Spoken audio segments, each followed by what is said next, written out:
अस्सलाम वालेकुम नाज़रीन, प्रोग्राम दरहकीकत के साथ आपका मेज़बान बिलाल एहसन हाजिर है।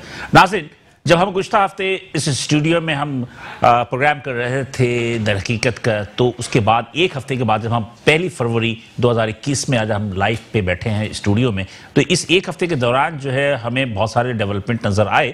उस डेवलपमेंट्स में सबसे बड़ी बात जो ये थी कि कोरोना वायरस की जो एक वबा थी, एक वाविला था, एक शोर था, एक अफरा तफरी थी, वो थम गया और हुकूमत ने बहुत सारे सेक्टर्स को जो है वो रिलीफ दे दिया और उसके बाद जो है उनकी कारोबार पे से पाबंदी हटा ली कि वो कब तक खुलेंगे या कब तक बंद रहेंगी। इसके अलावा कोरोना वैक्सीन के हवाले से जो एक अच्छी खबर आई, उसके बाद जो है एक अफरा तफरी की सूरत जो है वो खत्म हुई। लेकिन उसके साथ साथ सबसे बड़ी बात यह है कि हुकूमत की जानिब से यह बताया गया कि एफबीआर ने गुज़िश्ता माह जनवरी में तकरीबन 250 अरब रुपए के उनका एक टारगेट था टैक्स का, लेकिन उसकी जगह उन्होंने तकरीबन 300 अरब के करीब उन्होंने जमा किया, तो ये भी एक अच्छी डेवलपमेंट थी। इसके अलावा हमने इकोनॉमिक सर्वे जो किया, उसके अंदर मुख्तलिफ इंडस्ट्रीज के हवाले से अच्छी खबरें आई हैं, मस्बत खबरें आई हैं कि उन तमाम इंडस्ट्रीज में ग्रो जो है और उनकी ग्रोथ में जो इजाफा हुआ है। लेकिन इन तमाम चीज़ों के बावजूद जो है वो गैस की कमियाबी ने इन तमाम अच्छी काविशों को जो है वो गहना दिया है, जिसकी वजह से इंडस्ट्रियलिस्ट, मुआशी तज़कियाकार और इसके अलावा सनतकार भी जो है बहुत ज़्यादा परेशान भी हैं। और उनका कहना ये है कि बरामदी सनतों को गो के गैस की किल्लत नहीं दी उन्होंने, लेकिन जनरल इंडस्ट्री को जो गैस की जो उन्होंने बंदिश की है, उसकी वजह से जितने भी बरामदी सनतें हैं वो उससे कुछ न किसी तरह मुतासिर हुई हैं। इसलिए कि जो बरामदी सनतें होती हैं, बहुत सारी चीज़ें जो वो तैयार करती हैं, तो वो तमाम चीज़ें तैयार नहीं करती, बल्कि कुछ उनके वेंडर्स होते हैं, वो वेंडर्स से वो चीज़ें लेकर फिर उसके बाद वो माल तैयार करते हैं। बहरहाल ये एक बहुत बड़ी क्राइसिस था, जिसकी वजह से आज इकोनॉमिकल माहिरीन, माशी माहिरीन का कहना यह है कि अगर यही सूरत हाल 2 से 3 माह तक बरकरार रही तो यकीनी तौर पर जो हमारे जो ग्रोथ में इजाफा हो रहा है, वो ग्रोथ में इजाफा जो है इस पर फ़र्क पड़ेगा। लेकिन बहरहाल हम देखेंगे कि आने वाले दिनों में क्या सूरत हाल होती है, और इस हवाले से हम देखेंगे कि दरहकीकत इसके पस मंज़र में क्या है। इसी को डिस्कस करने के लिए और मज़ीद अपनी मालूमात में इजाफा करने के लिए हमने जिन मेहमानों को आज अपने स्टूडियो में मदऊ किया है और जिन्होंने हमारे इस प्रोग्राम को जीनत बख्शा है, उनसे पहले मैं आपका तारुफ करवाता चलूँ, फिर इसके बाद आगे बढ़ेंगे। मेरे पहले मेहमान हैं जनाब अरशद जमाल साहब। अरशद जमाल साहब जो है ये साबिक नायब सदर हैं, FPCCI के भी थे। इसके अलावा इन्होंने एक ताजिर होते हुए इन्होंने एक पार्टी बनाई है, सियासी पार्टी, उसके ये सेक्रेटरी जनरल हैं। हम अवाम पाकिस्तान के नाम से एक सियासी पार्टी बनाई, उसके ये सेक्रेटरी जनरल भी हैं। तो मेरा कहना का मकसद है कि हम अमूमन कहते थे कि ताजिरों को भी अपनी एक पार्टी बनाना चाहिए, तो एक पार्टी इन्होंने बना ली। मेरे दूसरे मेहमान हैं जनाब शर्जील गोपलानी साहब। शर्जील गोपलानी साहब जो हैं, इनके तारुफ भी के मोहताज तो नहीं है, लेकिन बहरहाल इनके जो है इस वक्त जो बैठे हैं वो सदर all Pakistan timber merchant traders association के हवाले से, इसके अलावा ये सदर भी हैं ऑल सिटी ताजिर इत्तेहाद के। Thank you sir for coming. और मेरे तीसरे मेहमान हैं जनाब महमूद हामिद साहब। ये बहुत पुराने ताजिर, बहुत पुराने समाजी कारकुन भी हैं और बड़ा काम करते हैं SMEs के लिए ख़ास तौर पे, और आवाज़ भी उठाते हैं। ये हैं सदर small traders and cottage industry के सदर हैं महमूद हामिद साहब। इसके अलावा कराची चैम्बर ऑफ कॉमर्स की सब कमेटी है, उसके नायब सदर हैं ये सूबाई टैक्स कमेटी के। आप तीनों हजरात का शुक्रिया कि आप यहाँ तशरीफ़ लेकर आए और हमें इज्जत बख्शी। नाज़रीन, इस प्रोग्राम को हम आगे बढ़ाते हैं, लेकिन यहाँ पे एक छोटी सी रिपोर्ट देखते हैं, रिपोर्ट के बाद दोबारा हाजिर होते हैं। हुकूमत मुल्क की मईशत को मजबूत बुनियादों पर इस्तवार करना चाहती है, लेकिन हुकूमती इदारे शायद ऐसा नहीं चाहते कि मईशत मजबूत हो। कुछ ऐसी ही सूरत हाल इस वक्त सनतों को दरपेश है। हुकूमती इदारों की नाकिस पॉलिसीज के बाइस सनतों के साथ साथ रहायशी कनशों में भी गैस की कमियाबी एक बड़ा इशू बन चुका है। गैस की फराहमी के जिम्मेदार इदारों ने सनतों के कैपेटिव पावर के कनेक्शंस मुनक़ता कर दिए थे, जिसकी वजह से सनतों की पैदावारी अमल रुक गए हैं। क्योंकि बरामदी सनतों को गैस की फराहमी जारी है, लेकिन बरामदी सनतें झैली मसनूआत दीगर छोटे सनतों से तैयार कराती हैं, जिसकी वजह से बरामदी सनतें मफलूज हो गई हैं। इन्हीं वजूहात के बिना पर कराची के 7 सनती इलाके के सुदूर समेत कराची चैम्बर ऑफ कॉमर्स और FPCCI एक पेज पर आकर एहतजाज कर रहे हैं। दूसरी जानिब CNG स्टेशन की मुसलसल बंदिश भी माशी तौर पर महंगाई का सबब बन रही है। एक जानिब मसनूआत की नकल व हमल में महंगा पेट्रोल और डीजल के इस्तेमाल से अशिया महंगी होती हैं, तो दूसरी जानिब अवाम जेर बार आते हैं। मुल्क का तमाम तबका हुकूमत वक्त से सवाल कर रहा है कि एक जानिब वज़ीर आज़म मुल्क को मुआशी ताकत बनाना चाहते हैं, तो क्या इस किस्म की पॉलिसीज को अपनाकर हम तरक्की कर सकते हैं? वेलकम नाज़रीन, हम दोबारा हाजिर हुए हैं। रिपोर्ट आपने देखी। रिपोर्ट में हमने एक टॉपिक जिस पर कि हम आज बहस करेंगे उसी हवाले से हमने आपको दिखाया है, और ये तमाम चीज़ें जो हैं हमारे माशी मुहारिन भी इस हवाले से काफ़ी ज़्यादा तहफ़्फ़ुज़ात में रखते हैं। तो मैं सबसे पहले अरशद जमाल साहब से, जो कि साबिक़ सीनियर नायब सदर APCCI भी रहे और अब एक सियासी पार्टी के भी ओहदेदार हैं, तो हम इनसे पूछ लेते हैं कि अभी जो सूरत हाल है, जिस वक्त आप थे फेडरेशन के सदर, नायब सदर थे, उस वक्त में और अब की सूरत हाल में आप कितना फ़र्क देख रहे हैं? सर, बहुत ज़्यादा फ़र्क आ चुका है। एक्चुअली जो हमने महसूस किया कि हमारे यहाँ पॉलिसीज़ का फुकदान है, गो के पहले भी था, लेकिन फ़र्क ये था कि चैम्बर फेडरेशंस की आवाज़ को सुना जाता था। आज चैम्बर फेडरेशंस की या एसोसिएशंस की कोई अहमियत नहीं रही है। उनकी तजावीज़ को सुना नहीं जाता, उनके साथ इंट्रैक्शन नहीं है मुख्तलिफ डिपार्टमेंट्स का, लिहाजा एक गैप पैदा होता जा रहा है जो मज़ीद बढ़ता जा रहा है। हम ये समझ रहे थे कि जब इमरान खान साहब की हुकूमत आएगी, 22 साल के बाद एक हुकूमत आई, और जिस तरह से उनके ऐलानात थे, जो पॉलिसीज़ के हवाले से बातें थी, वो बहुत ज़्यादा हौसला अफजा थी। लेकिन हुआ यही कि इलेक्ट्रोल्स जो थे वो हावी आ गए, और जिन्होंने पॉलिसी बनानी थी वो बैक साइड पे आ गए। या पॉलिसी बनाने वालों में इतनी अहलियत नहीं थी? जी हाँ, जी, या पॉलिसी बनाने वालों में इतनी अहलियत और काबिलियत नहीं बिल्कुल नहीं थी, जरा भी नहीं है। इसलिए देखें, जो ब्यूरोक्रेसी है उसके मामलात अलग होते हैं, जो पॉलिसी मेकर है वो बिल्कुल अलग होते हैं। हम इस वक्त जो हमारा सिस्टम चल रहा है वो शख्सियत पे चल रहा है, निज़ाम पे नहीं चल रहा। बिल्कुल सही कह रहे हैं। अगर निज़ाम हमारा दुरुस्त हो जाएगा तो आप समझ लीजिए पाकिस्तान ज़रूर तरक्की करेगा। निज़ाम की दुरुस्त के लिए ग्रास रूट लेवल से इमरान खान साहब को देखना पड़ेगा कि ऐसे कौन से मामलात हैं जिनको हम सॉल्व कर सकते हैं। आम आदमी के बुनियादी मसाइल क्या हैं, ताजरों के बुनियादी मसाइल क्या हैं, हमारे यहाँ टैक्सेशन जो है उसका क्या इशू है। तो इन सब चीज़ों के ऊपर कोई कंसेंसस नहीं। मेरे कह रहे हैं आप उनको माशाल्लाह पौने 3 साल होने वाले हैं, तो अभी तक उन्होंने इन सब चीज़ों को नहीं देखा? नहीं सर, बिल्कुल नहीं। इस पे गौर, ग्रास रूट लेवल क्या है, टैक्सों का नाम, लेकिन उनकी तकरारीन में तो हमेशा यही बातें आती हैं। जी, मैं अर्ज करूँ, हमारे यहाँ पोर्ट एंड शिपिंग के मिनिस्टर हैं, हमारी उनसे आज तक मुलाकात नहीं हो सकी। अच्छा? यस, हालांकि ट्रेड बॉडीज हैं, हम उनको खुद लिखेंगे, आइए जी इस मसले में बात करते हैं, कोई तैयार नहीं है। इसलिए तैयार नहीं है, उनको पता ही नहीं है कि ट्रेड बॉडी है क्या, या जो मसाइल है पोर्ट के वो क्या है। आप देख लीजिए, ये पूरे 2 साल के अंदर कितना ज्यादा क्राइसिस आया, कंटेनर्स ब्लॉक हो गए, और पोर्ट के ऊपर एक जमे गफीर लग गया कंटेनर्स। अभी कुछ दिनों मेरे ख्याल में एम्प्लॉयज को एहतजाज वगैरह भी कर रहे थे जी पोर्ट के, तो वो क्या वजूहत थी? वो तो वही बता सकते।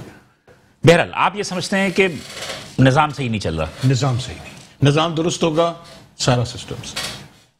तो मतलब ये निज़ाम कैसे सही होगा? निज़ाम इसी तरह से सही होगा जब तवज्जो दी जाएगी। मैं फिर कह रहा हूँ, हुकूमत को तवज्जो देनी है। तमाम जो एसोसिएशन और ट्रेड बॉडीज़ हैं, टैक्सेशन के हवाले से, कॉमर्स के हवाले से, देखें ना, मिनिस्ट्री ऑफ कॉमर्स का जो काम है वो नहीं किया जा रहा इस वक्त। मैं बड़े दुख के साथ, अफसोस के साथ ये कहूँगा कि मिनिस्ट्री ऑफ कॉमर्स की पॉलिसीज ऐसी हैं जिसमें वो कह रहे हैं कि आप मनी लॉन्ड्रिंग करें। वो कह रहे हैं कि जनाब बाकायदा इजाज़त दी जा रही है कि आप यहाँ हवाले से पैसा हुंडी के जरिए पैसा बाहर भेजें। बैगेज जो स्कीम है गाड़ियों की, उसके अंदर इतना बड़ा फ्लॉ है। एक मामूली सी अमेंडमेंट होनी है कि जो नेशनल टैक्स होल्डर है उसको भी पुरानी गाड़ी की इजाज़त दे दी जाए, बिल्कुल दी जाए, तो ये सारा गैप खत्म हो जाएगा। ये हवाले, हुंडियाँ, करप्शन, यानी कि आप कहना चाह रहे हैं कि पॉलिसी मेकर्स जो उन्होंने जानबूझकर ऐसे उन्होंने मतलब कि एक खामी छोड़ी है कि माफियाज के कंट्रोल, ये माफिया जो है उसका फायदा उठा सके, मुख्तलिफ माफियाज के कंट्रोल। ठीक। शशि गोपलानी साहब, आप भी ऑल मतलब कि Pakistan timber merchant trade association के सदर भी हैं, इसके अलावा ऑल सिटी ताजिर इत्तेहाद के भी हैं। आप अरशद जमाल साहब की बात से इत्तफाक करते हैं? मैं तकरीबन 100% इनकी बात से मुत्तफिक हूँ, क्योंकि जब तक आपके पास पॉलिसी नहीं होगी, जब तक आप आगे जा नहीं सकते। हम हर दफ़ा हर साल हम जो है FBR की तमाम मीटिंग भी अटेंड करते हैं। मैंने सेनेट की, नेशनल असेंबली की भी जो फाइनेंस की कमेटीज़ हैं वो मीटिंगें भी हमने अटेंड की हैं। जब एक चीज़ पता है कि ग्राउंड पे जो हमारी, जैसे गाड़ियों की अभी इन्होंने जिक्र किया, तो गाड़ियों का ऐसा क्या मामला है कि जो बाहर जॉब करता है उसी के पासपोर्ट के ऊपर 50% आप जो है टैक्स की लेवी दे के गाड़ी इंपोर्ट हो सकती है। जो यहाँ का लोकल टैक्स पेयर है, जो कि आपके मुल्क की सनत चला रहा है, जो मुल्क का आपका निज़ाम चला रहा है, उसको ये फैसिलिटी क्यों नहीं है? उसको क्यों मजबूरन 42 लाख रुपए की एक गाड़ी जो आपकी लोकल असेंबल है, जिसके अंदर कोई फैसिलिटी नहीं है, चाहे आप देख लेंगे वो कागज़ के इसकी जो है पूरी बनाई हुई है, और कोई किसी किस्म की आपको नई टेक्नोलॉजी नहीं मिलती। पुराना शेप, आपको एक शेप आता है एक कंपनी का, वो 10-10 साल तक एक ही शेप मिल रहा है, तो क्यों आपको जो है वो गाड़ी लेने के लिए आप मजबूर हैं। यही गाड़ी अगर आप जापान से इंपोर्ट कर दें, एक तो इससे वो समझें कि टेक्नोलॉजी में इससे बहुत बेहतर है, फिर कंफर्टेबल ज़्यादा है और सस्ती इतनी है कि आज भी अगर आप $10,000 में आपको 1800 सीसी गाड़ी कॉस्ट करती है पाकिस्तान पहुंच के। क्या वजह है कि गवर्नमेंट इस पर 25 लाख रुपए जो है वो टैक्स ले या 30 लाख रुपए टैक्स दे, और फिर वो भी टैक्स चोरी करके। इसीलिए मेरे ख्याल में नॉन कस्टम पेड गाड़ियों के रिवाज बढ़ रहा है। ये चीजें आप आज देखें ना, पेट्रोल के ऊपर आज 12 रुपए 13 रुपए एक महीने में जो बढ़ा दिए, तो क्या इनको नहीं पता कि 30 रुपए 1 लीटर के ऊपर गवर्नमेंट जो है 11-12 ले रही है। 11-12 रुपए तो नहीं बढ़े, 6 से 6.5 रुपए बढ़े। देखिए आप 2 महीने का अगर आप फिगर उठाएं तो 11 रुपए प्लस बनते हैं। 2 महीने का बनता है, लेकिन एक महीने में 6 से 6.5 रुपए। एक महीने का ये 2 महीने का आपका 11 से 12 रुपए बनते हैं, जो कि पहले दिन ही 12 रुपए का वजीर आजम साहब को समरी भेजी गई थी। 30 रुपए आप लेवी ले रहे हैं पेट्रोलियम पे ऊपर, और 21 रुपए आप सेल टैक्स ले रहे हैं। आप 51 रुपए का टैक्स 107 रुपए लीटर के पेट्रोल के ऊपर लिया जा रहा है। फिर जो आपका रिफाइनरी है उसकी कॉस्ट अलग है। तो आप ये 50 रुपए का गवर्नमेंट जो है 20 रुपए की जो है सब्सिडी, गवर्नमेंट सब्सिडी भी नहीं देना, टैक्स कम करना है। हुकूमत क्यों ये आम आदमी को नहीं दे रही? लेकिन इसकी बात भी समझे ना कि हमारे पास कुछ खजाना भी खाली है ना, तो खजाना आप कब तक बाहर के मुल्कों से कर्ज लेते रहेंगे? आप मुझे ये बताएं कि 22 लाख टैक्स पेयर हमारे पास पिछले 80 साल में आए, ये 22 लाख टैक्स पेयर कब तक ये सारा बोझ उठाएंगे? नहीं, शब्बर ज़ैदी के दौर में कम से कम 3 से 4 लाख टैक्स पेयर बढ़े। 18 लाख थे, 18 लाख से 22 लाख 22 में आ गए ना। हाँ। ये 22 लाख टैक्स पेयर पूरा लोड क्यों उठाएंगे, और ये 4 लाख कहां के बढ़े? आप ये आपने वो फिगर नहीं, आज 68% या 64% की आप बात कर रहे हैं कराची के ऊपर, तो 36% में पूरा मुल्क क्यों है? क्यों लाहौर पे मेहनत नहीं की जाती? क्यों इस्लामाबाद में मेहनत क्यों नहीं की जाती? क्यों लाड़काने में मेहनत क्यों नहीं की जाती? क्यों सक्खर में मेहनत क्यों नहीं जाती? सारा का सारा लोड, सारे के सारे जो है बोझ वो कराची क्यों उठाए? और कितना निचोड़ोगे आप? आपने देखें आज आप बात कर रहे हैं, ये बात कर रहे हैं, या आज की बात तो नहीं है ना? नहीं है ना। 300 बिलियन की जो आज आप बात कर रहे हैं ये कॉस्मेटिक है। कैसे? 106 रुपए का डॉलर था 3 साल पहले, आज आप 162 रुपए के डॉलर पे खड़े हुए। आप फिगर मैच कर लें, आपका 100 अरब रुपए तो वैसे ही शॉर्टफॉल है। आपने कौन सा टारगेट पूरा किया? आप तो अपनी डिवैल्यूएशन करने के बाद भी आप अपना टैक्स पूरा नहीं कर पा रहे। ये सब नायल लोग बैठे हैं। अगर ग्राउंड रियलिटी पे आप काम नहीं करेंगे, मुल्क की मैशत को ज्यादा आगे और ज्यादा मुश्किल है। क्यों? आज आपकी जो पॉपुलेशन है उसका मल्टीप्लिकेशन का रेट अब ज्यादा बढ़ गया है। आपका जो पहले 10 साल में आपकी पॉपुलेशन बढ़ रही थी वो आज 3 साल पे आ गई है। अगले 3 साल में आप कहां खड़े होंगे? तो आप क्या कहना चाहते हैं कि आपको अपनी पॉलिसी चेंज करनी, आबादी को कंट्रोल करना चाहिए? आबादी तो कंट्रोल नहीं कर सकते, ये पॉसिबल ही नहीं है। आपको अपनी मैशत का हुजम बढ़ाना है, उसका सबसे आसान रास्ता पूरी दुनिया ने जो आजमाया है और पूरी दुनिया ने अडॉप्ट किया, स्पेशली सिंगापुर या दुबई या जापान, ओपन ट्रेड पॉलिसी। आप ओपन ट्रेड पॉलिसी पे आपको आना पड़ेगा। मौजूदा हुकूमत की जो हाउसिंग पॉलिसी है, आई थिंक सो कि हाउसिंग पॉलिसी अगर ये 6 महीना साल में अगर ये होती है तो इससे भी आपकी एम्प्लॉयज भी बढ़ेंगी, आपकी अपनी जो एलाइड इंडस्ट्री है वो एलाइड इंडस्ट्री भी तरक्की करेगी।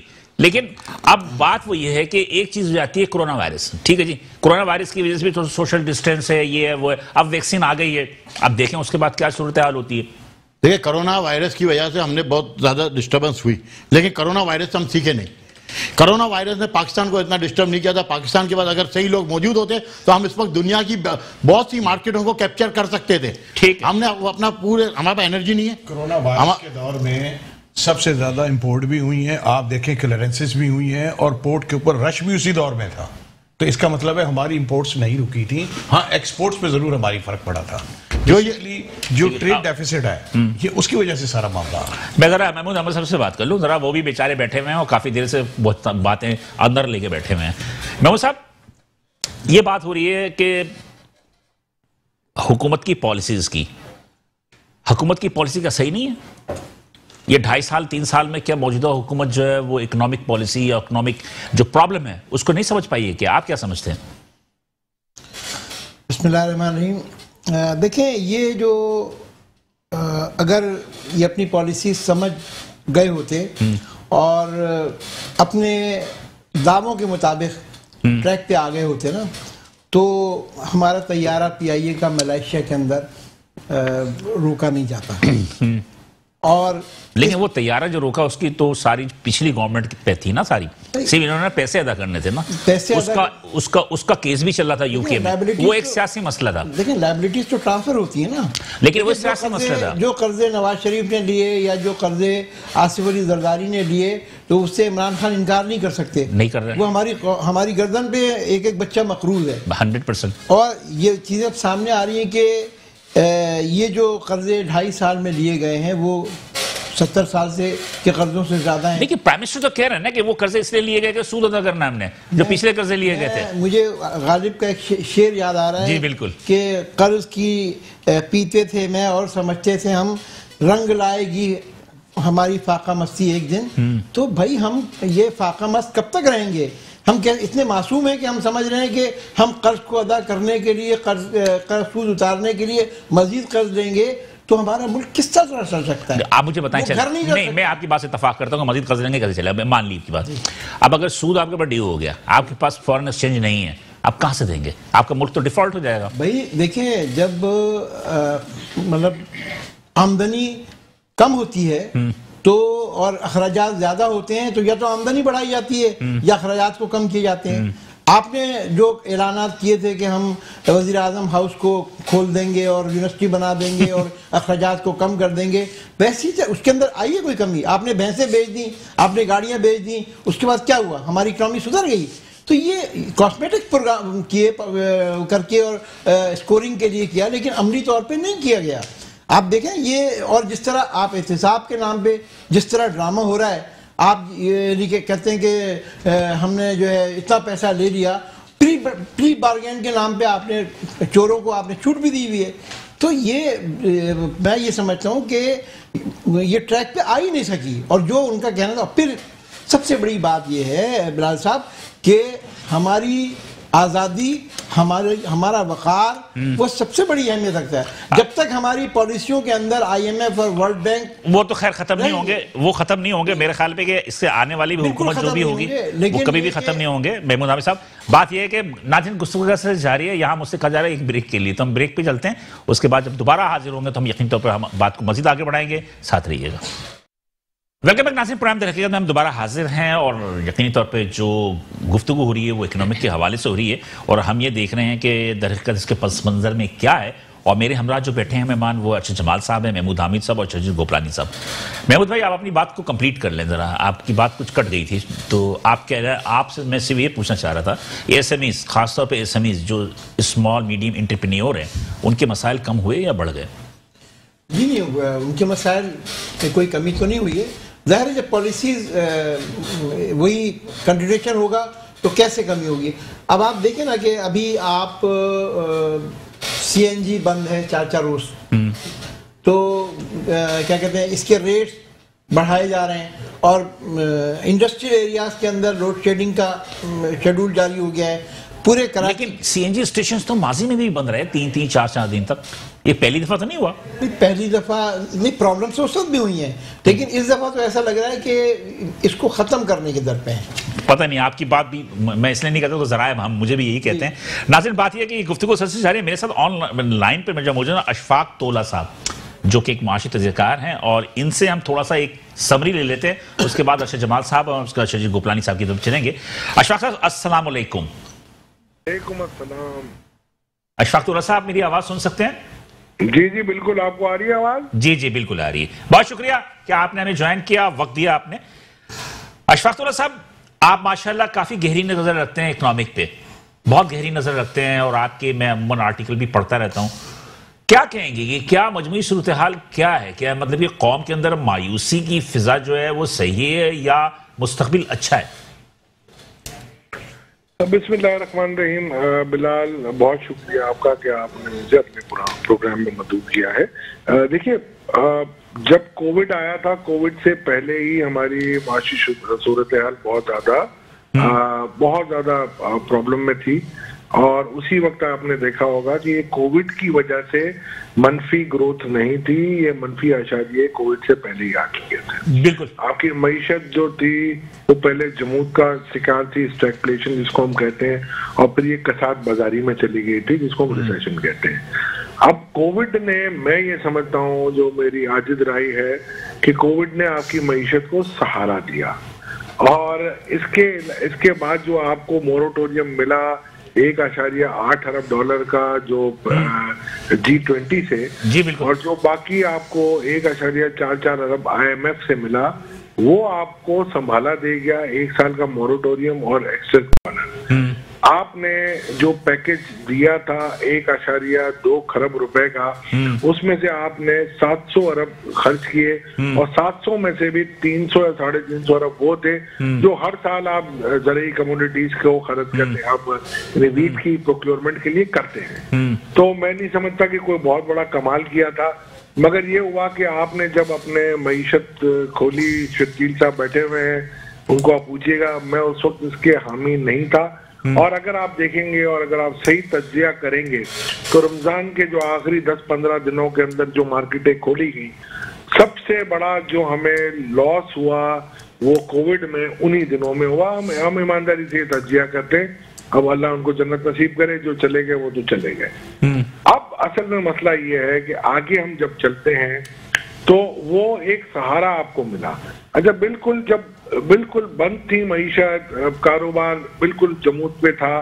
उसके बाद जब कारोबार खुला तो जाहिर ही बात है एक्टिविटी भी आई, लोगों ने पैसे खर्च भी किए, लोगों को कमाई के जरिए भी मिले। और थोड़ा अशफाक भाई, मतलब कि थोड़ा सा ये बता दीजिए ना कि अभी लोग में मायूसी है, हर आदमी जो है मायूस है कि पाकिस्तान का जो ये 2.5-3 साल हो गए मौजूदा हुकूमत को, इन्होंने अपने वादे पूरे नहीं किए, इकोनॉमिक वादे पूरे नहीं किए, सियासी वादे पूरे नहीं किए। तो बात यह है कि आप तो एक गहरी नजर रखते हैं और माशाल्लाह बड़े ऐवानों तक आपकी पहुंच भी है। आप क्या होप देंगे, उम्मीद क्या देंगे?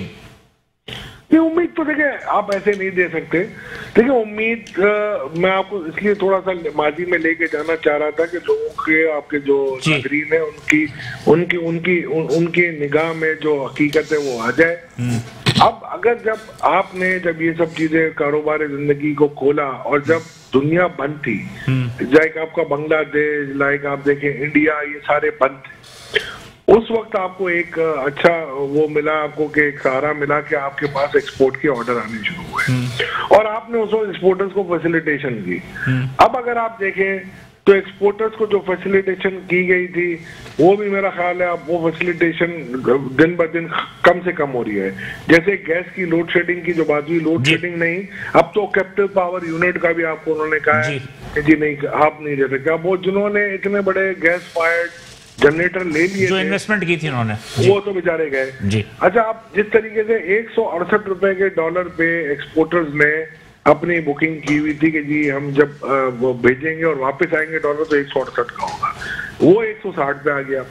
और उनको कोई खातिर ख्वाह सब्सिडी आप नहीं दे रहे तो उसका मतलब है उनका जो ब्रेक इवन या मे बी मेरा ख्याल है प्रॉफिट खत्म हो गया होगा या कम रह गया। तो ये सारी चीजें आप देखें आगे के लिए क्या होता है। रेमिटेंसेस इसलिए आ रहे हैं कि अभी आपकी ट्रैवलिंग बंद है, आपका करंट अकाउंट डेफिसिट इसलिए इस मरतबा आया, पहले करंट अकाउंट सरप्लस आ रहा था कि कम से कम $1 अरब की ट्रैवलिंग के आपके जो 5 महीने के खराजात थे उसमें कमी आई थी और उसी वजह से आपके रेमिटेंस भी बढ़ रहे थे। आपका अफराते ज़र बढ़ता जा रहा है और हम बड़े फख्र के साथ कल कह रहे थे कि 5.7-8% से बहुत कम हो गया। अरे भाई वो 5.7-8% पिछले दिसंबर के मुकाबले में बड़ा है, कम नहीं हुआ। स्टेट बैंक में तो 7.9% का है। स्टेट बैंक की जो मॉनिटरिंग पॉलिसी उसमें तो 7.9% उन्होंने कहा कि इन्फ्लेशन का, स्टेट बैंक का मसला ये है बिलाल कि वो ये चाह रहे हैं कि इन्फ्लेशन हाई रहे ताकि इंटरेस्ट रेट बढ़ाए। आपकी मईशत जो है ये आपके पास ताजिर रहनुमा बैठे हुए हैं, ये आपको बताएंगे और बल्कि आप भी मुझसे ज्यादा जानते होंगे, इस मुल्क का बच्चा जानता है कि हमारी मुल्क की सबसे बड़ा मसला मतवाजी मईशत है। बिल्कुल। और मतवाजी मईशत जिस वक्त काबू में नहीं आएगी और जब तक आप अपने शरह सूद को ऊपर रखोगे, जब तक आपका डॉलर रुपये की पैरिटी हाई करते रहोगे, आपकी मईशत में तरक्की नहीं तो अब आप चले, ये तो तकरीबन बातें हो गई, मुतालबात भी हो गए, ख्वाहिशात भी हो गई, मायूसी भी हो गई। आप क्या समझते हैं कि मौजूदा हुकूमत की पॉलिसी सही है या गलत है? बिलाल, आप एंकर बैठे हुए हैं इस वक्त जी, आपको आपका शो चलाना आता है, आप 3 गेस्ट को एक साथ हैंडल कर रहे हैं जी, और ये आपकी महारत है कि आप हैंडल कर रहे हैं, ठीक है ना जी। कल को मैं बैठ जाऊंगा तो शायद ये मैं महारत के साथ हैंडल नहीं कर सकूंगा जी।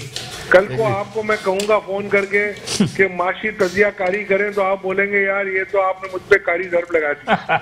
तो मुझे जी बिल्कुल सही कह रहे हैं, जिसका काम उसी को समझे। सिरजील भाई हंस रहे हैं। सिरजील भाई ये बताएं, आपको मैं कल कह दूं टैक्स ट्रिब्यूनल में जाके मेरी जगह केस डिफेंड करो और मैं आपकी जगह दुकानदारी में आ जाऊंगा तो क्या असर होगा? हमारे साथ यही तो हो रहा है अशफाक भाई, ऐसी बात में मुस्कुरा रहा हूँ आपके साथ। हम तो FBR में आपके साथ चलते रहे हैं और हमने देखा है कि वहाँ पे क्या हो रहा है, और आपसे ज्यादा तजुर्बा किसी का नहीं है, मैं ये मानता हूँ।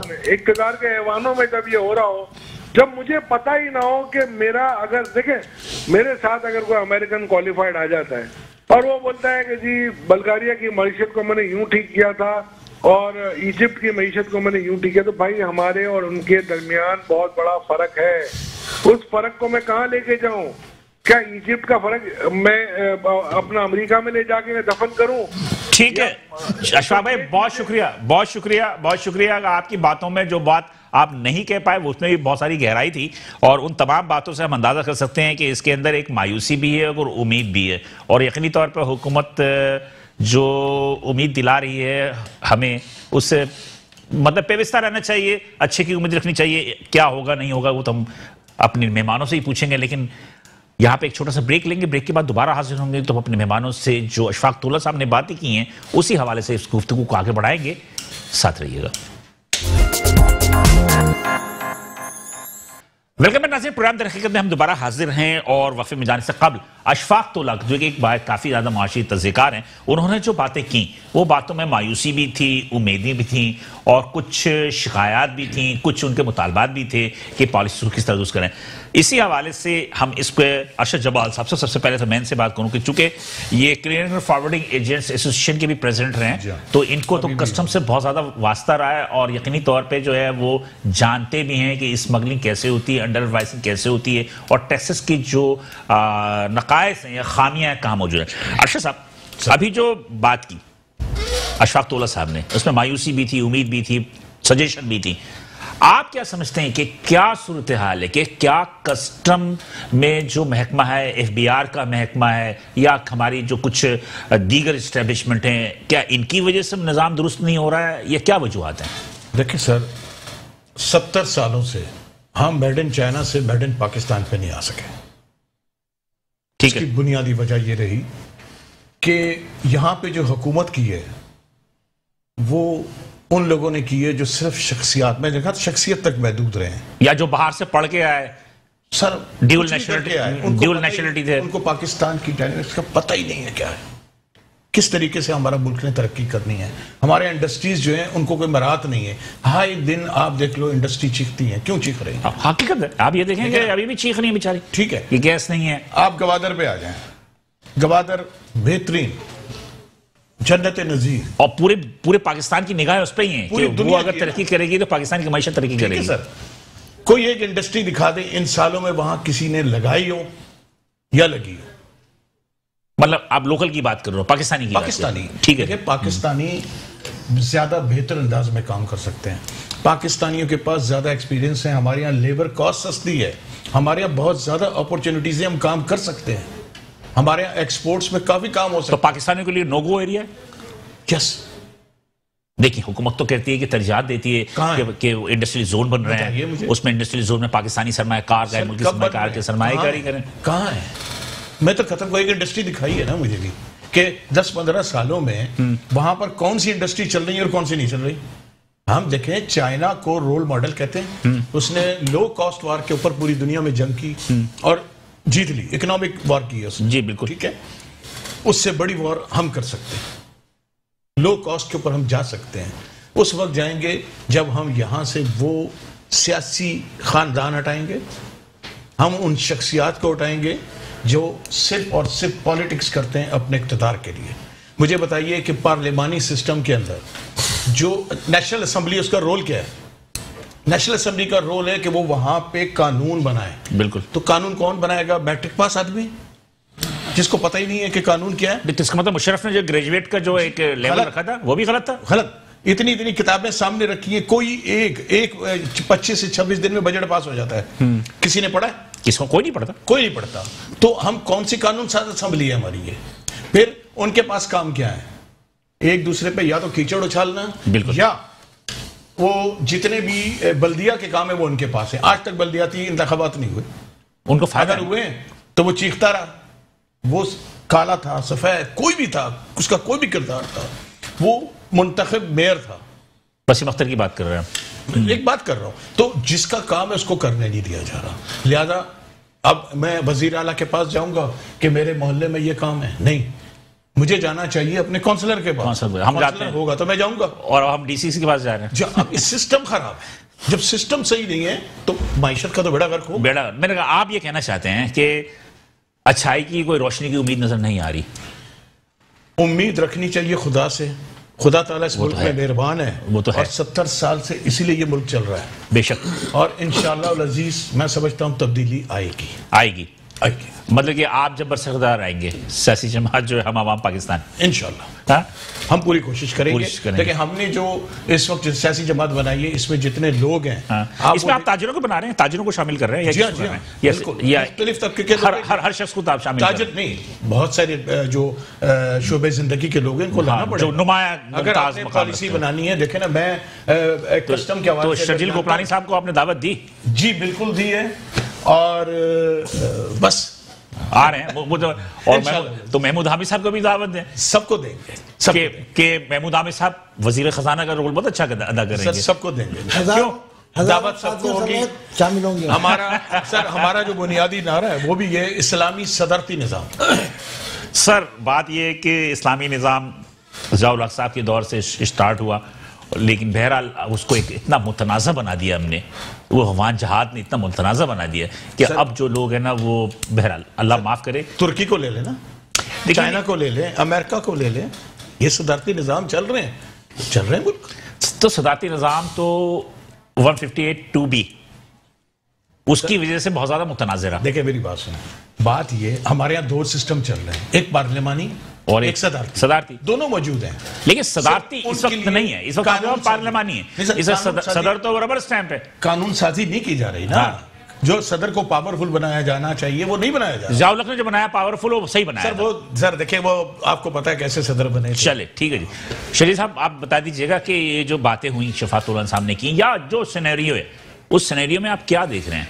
मैं आपको छोटी सी बात करता हूं, और एक और बात भी साथ साथ बता दीजिएगा कि अखुवत वालों के साथ ऑल सिटी ताजिर इत्तेहाद ने जो एक डिस्ट्रिक्ट साउथ के लिए किया था, आज सुना कि उसके दफ्तर का इफ्तिताह भी हुआ है, तो कब से ये शुरू होगा, इससे एसएमईज को फायदे क्या होंगे? पहली बात मैं आपको ये बताऊं, अभी आपने थोड़ी देर पहले बात की बिल्डर्स को इंसेंटिव की, पॉलिसी क्या है हाउसिंग पॉलिसी हमारी? हर मुल्क की एक हाउसिंग पॉलिसी होती है, कॉमन मैन को आप वो कहते हैं ब्लैक मनी लेकर आओ, व्हाइट करो। नहीं, व्हाइट की कर ली।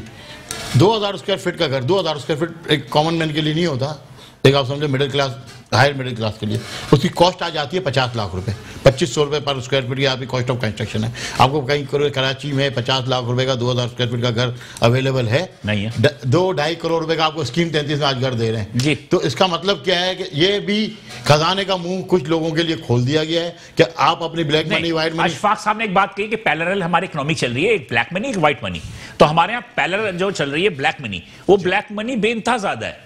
हमें अपनी ग्राउंड रियलिटी पे आना पड़ेगा। हमें हाउसिंग पॉलिसी हम नहीं दे सके आज तक।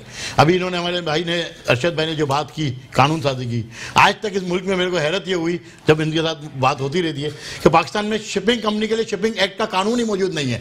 कानून नाम की चीज ही नहीं है शिपिंग कंपनी के लिए, शिपिंग एक्ट है ही नहीं। तो शिपिंग एक्ट क्यों नहीं है? 1972 में जब इसको नेशनलाइज किया था पीएनएससी को, तो वो शिपिंग तो आपकी पॉलिसी में होगी नहीं है कानून के अंदर। मैंने कोई 50 मीटिंग अटेंड की है, 50 सिर्फ बातें होती हैं, बाकी कुछ नहीं। अच्छा अब मैं आता हूं अखुवत की तरफ। तो वजह, एक मिनट, तो वजह सिर्फ इतनी है, इसके अंदर वही माफियाज इन्वॉल्व हैं, इतना पैसा है उनके पास। मुझे बताइए कि क्या इस वक्त मिनिस्टर को नहीं पता कि शिपिंग के मसाइल क्या हैं? तो क्यों हमारे मुल्क के अंदर करोड़ों रुपए का डैमरेज दिया जा रहा है, डिटेंशन दिया जा रहा है? बिजनेस कॉस्ट में इजाफा वहीं से तो हो रहा है। डीओ चार्जेस हमसे 7,000, 8,000, 12,000 लिए जाते हैं और बांग्लादेश में 500 टका, इंडिया में 500 रुपए। पाकिस्तान में हरामखोरी की इंतहा है। कोई आप जिस सेक्टर को उठाएंगे, फेडरेशन चैम्बर क्यों नहीं तैयार करते? सर सबने, मैंने आपसे पहले भी कहा, जब हुकूमत, मैंने अभी तक 1000 एप्लीकेशन लिखने के बावजूद मिनिस्टर से नहीं मिल सके एज ए ट्रेड बॉडी। आप यहां से अंदाजा लगाए ना फिर कि हावी कौन है? हावी एस्टेब्लिशमेंट है, ब्यूरोक्रेट है। यस, तो आप अखूत को बता रहे थे एसएमएस को हमने जो है कर्जा देना आज से अल्हम्दुलिल्लाह शुरू कर दिया, दफ्तर खोल दिया, दफ्तर भी स्टार्ट हो गया। साउथ के अंदर सेंट्रल में हम इंशाल्लाह नेक्स्ट 15 डेज में आ रहे हैं और नेक्स्ट 28 डेज में हम कोरंगी में आ रहे हैं इंशाल्लाह। अल्लाह की ज़ात भरी है, बिला सूदी कर्जा दे रहे हैं, कोई सर्विस चार्जेस नहीं है, कोई हिडन चार्जेस नहीं है। जो एक अखुवत का सिस्टम है उसी को हम फॉलो करेंगे। सिर्फ और सिर्फ हम जो है फंड क्रिएट करके जनरेट करके अखुवत का दे रहे हैं। लोग ना वही 50% आपका 50% अखुवत 50% अखुवत का है फंड, हम उनको क्रिएट करके देंगे, जनरेट करके देंगे। और अखुवत का जो सिस्टम पूरा मुल्क में चल रहा है वो सिस्टम के तहत ताजिरों को कर्जा मिलना शुरू हो गया इंशाल्लाह। मुझे उम्मीद है कि अल्लाह की ज़ात से बहुत बेहतर। तो आज रिस्पॉन्स मिला आपको जब आपने? देखिए आज तो अपने दफ्तर शुरू किया, कल से लोग आएंगे, कल से मतलब फॉर्म जमा होंगे, अगले 15 दिन के अंदर हम देना शुरू कर देंगे। महमूद हामिद साहब, आप भी एक पैरेलल एसोसिएशन के सदर हैं, मतलब एसोसिएशन के सदर। एक तो माशाल्लाह कराची शहर के अंदर हर गली के अंदर एक एसोसिएशन है माशाल्लाह, सबसे ज़्यादा बरकत इसमें ही है। तो कहने का मकसद ये है कि आप लोग ये जो अखवत वाली बात है इससे कितने ज़्यादा मुत्तफिक हैं? आप इसको अच्छा समझते हैं, आप इसको कम समझते हैं, या कोई और तजावीज़ हो आपकी? नहीं, ये तो बहुत अच्छी चीज़ है और मैंने आप ही के प्रोग्राम में एक प्रोग्राम में इसका जिक्र भी किया था। हाँ। और मैंने इसका चैम्बर में भी जिक्र किया था। और ये बहुत अच्छी बात है कि गुबरानी साहब काबिल मुबारकबाद हैं कि इन्होंने आगे बढ़ के इसको शुरू कर दिया और इसकी ज़रूरत थी। और ख़ास तौर पर कोरोना के बाद जो है मैं ये समझता हूँ कि मार्केटों से 35% तो ताजिर वाइंड अप करके चला गया। अच्छा। और जो ताजिर मौजूद है वो मखरूज है, झगड़े हो रहे हैं, पेमेंट का मसला है, तो इसकी ज़रूरत थी जो ये काम। मतलब आप अप्रिशिएट करते हैं कि कोई ना कोई तंजीम तो आगे आई ना कि जो कि बिलासूदी कर्जे दे, लेकिन अमाउंट की रकम कम है। देखिए बात यह है कि अखुवत अगर अमजद साहब की आप वो डॉक्टर अमजद साहब जी अमजद साकिब साहब की अगर पूरी दास्तान मैं प्रोग्राम कर चुका हूँ, खुद के बंदे आए थे यहाँ बैठे हुए थे। उन्होंने गालिबन 10,000 से शुरू किया था। हाँ। लेकिन ये क्या करोड़ पहुंच गया, तो ये इब्तिदा हो गई। तो मेरे ख्याल में आप ये ऑल सिटी ताजिर इत्तेहाद को चला रहे हैं, मतलब उसके साथ आप जो अपनी एसोसिएशन के हिसाब से सदर small traders and cottage industries के, तो आप भी इनके साथ कोशिश करेंगे कि डिस्ट्रिक्ट साउथ में इनका पहला शुरू हुआ है, तब डिस्ट्रिक्ट साउथ में तो बहुत सारी एसोसिएशन है ना, तो तमाम की तमाम मुस्तफीद होंगी या सिर्फ ऑल सिटी ताजिर इत्तेहाद के लोग मुस्तफीद होंगे? जी शरीफ साहब। नहीं, देखें हमारी कोई एसोसिएशन के लोग मुस्तफीद नहीं होंगे, ये तमाम लोगों के लिए, आम लोगों के लिए, और अल्लाह ताला ये आम लोगों के लिए, एसोसिएशन के मेंबरान के लिए भी कोई भी आ जाए, कोई भी XYZ। मैं आपको ये बताता चलूंगा, हमने हल्फ लिया है कि हम कहीं भी इन्वॉल्व नहीं होंगे, ये सब मेरिट पे होगा। हमने मेरिट पे, हमने अल्लाह को राजी करना है, नबी पाक सल्लल्लाहु अलैहि वसल्लम को राजी करना है, हमने अवाम की खिदमत करनी है। जी हामिद साहब। दूसरी बात जो मैं कहना चाहता, अभी आप बात कर रहे थे कि उम्मीद की और मायूसी की। बहरहाल मायूसी तो कुफ्र है, लेकिन जो चीज़ें इस वक्त एक बहुत कहना चाहिए कि लोगों के अंदर बेचैनी पाई जाती है, वो ये कि इस वक्त रियल इस्टेट और से जो लोग वाबस्ता हैं और जो ज्वेलर्स बरादरी है वो बहुत ज़्यादा इस वक्त परेशानी का शिकार है, क्योंकि इस वक्त उनको जो है FATF के डायरेक्शन के ऊपर जो उनको नोटिस आए हैं, वो तो शनाख्ती कार्ड देना है ना, खरीदारी के वक्त आपको खरीदार से शनाख्ती कार्ड लेना है, तो नाफिज हो चुका है ना। वही मैं कह रहा हूं। लेकिन ये कि डायरेक्ट जो इस तरह FATF के जरिए से करस्पॉन्डेंस हो रही है, तो उससे लोगों में और बेचैनी पैदा हो रही है। बात वही हो रही है कि भाई आप पॉलिसीज तो बनाए ना, आप मतलब किसने क्या काम करना है। अगर किसी ने कोई गलत टैक्स नहीं तो वो तो कह दिया उन्होंने कि भाई जो खरीदार आएगा, एक 50,000 या ज्वेलरीज में उन्होंने ज्यादा रकम रखी होगी कि वो खरीदारी के वक्त शनाख्ती कार्ड लेंगे आप उसकी, तो ये तो पॉलिसी तो बन गई। एक तरफ आप कह रहे हैं कि हम सरहदों, इसी तरह आप फॉरेन एक्सचेंज जाएं, आप मनी एक्सचेंज जाएं तो वहां पर $1 भी लेंगे आपको शनाख्ती कार्ड देना पड़ेगा। पॉलिसी तो बनी हुई है, पॉलिसी तो बनी हुई है, लेकिन एक तरफ हम कह रहे हैं हम स्मगलिंग नहीं रोक सकते सरहदों पे। हाँ। दूसरी जानिब आप इस कारोबार बात ये है लगा रहे हैं। स्मगलिंग होना और FATF का मामला अलग अलग है, इसलिए कि उसमें दहशतगर्दी को मतलब के क्या कहते हैं उनको फाइनेंसिंग सहूलत देना, तो मनी लॉन्ड्रिंग अलग है, उससे जो है दुनिया को नुकसान पहुंच रहा है, स्मगलिंग से सिर्फ आपके मुल्क को नुकसान पहुंच रहा है। ये है वजह। देखें आपके ज्वेलर्स के लिए, गोल्ड के लिए आज तक पॉलिसी नहीं है इंपोर्ट की। गवर्नमेंट ये बोलती है हमारे पास $US नहीं है कि हम आपको इंपोर्ट की इजाजत दें। जब आप गोल्ड इंपोर्ट नहीं करने दे रहे तो लाजमी बात है वो स्मगलिंग से ही आएगा। जब इस मार्केट को 100 टन की या 200 टन गोल्ड की जरूरत है तो आप रेवेन्यू, आप अपना फॉरेन एक्सचेंज गवर्नमेंट क्यों ज्वेलर्स को या गोल्ड स्मिथ को नहीं दे रही?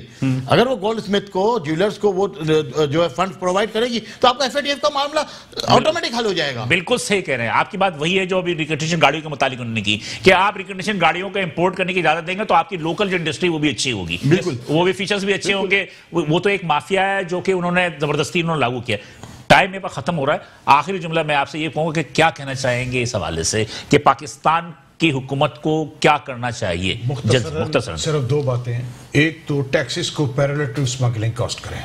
ठीक है जी, ओके, बिल्कुल सही। नंबर 2, जितना छुपा हुआ खजाना अगर वो लाना चाहते हैं, जहां इतनी एमनेस्टी स्कीम निकाली है, एक एमनेस्टी ये निकालें कि अगर किसी ने स्कूल बनाना है, कॉलेज बनाना है, पार्क बनाना है, किसी ने इंडस्ट्री लगानी है, उससे ना पूछा जाए कि ये पैसा कहां से आया, आपके यहां पैसा बरसेगा। ठीक है जी, जल्दी से बता दें। बॉर्डर ट्रेड पॉलिसी चेंज करें, बस सिंगल डिजिट टैक्स लगाएं और इनको जो स्मगलिंग कर रहे हैं उनको जायज कारोबार करने का हक अदा दें। जी हमेशा मैं तो बस यही कहूंगा कि जो मौजूदा हुकूमत ने दावे किए थे इमरान खान साहब पूरा करें, उसको पूरा करें तो इंशाल्लाह बेहतर की। चलें जी, बहुत शुक्रिया तीनों हज़रात का कि आप यहाँ तशरीफ लेकर आए। नाजरीन, जो भी बातें उन्होंने हमारे दोस्तों ने कहीं यकीनी तौर पे उनमें भी कोई तबसरा कर तो मैं कर नहीं सकता, इसलिए बहरहाल आप उसके बेहतर मुनसिफ है कि क्या होना चाहिए। बिलाल हसन, इजाजत दीजिए, इंशाल्लाह अगले हफ्ते इसी दिन इसी वक्त आपसे दोबारा मुलाकात होगी। उस वक्त के लिए अल्लाह हाफ़िज़।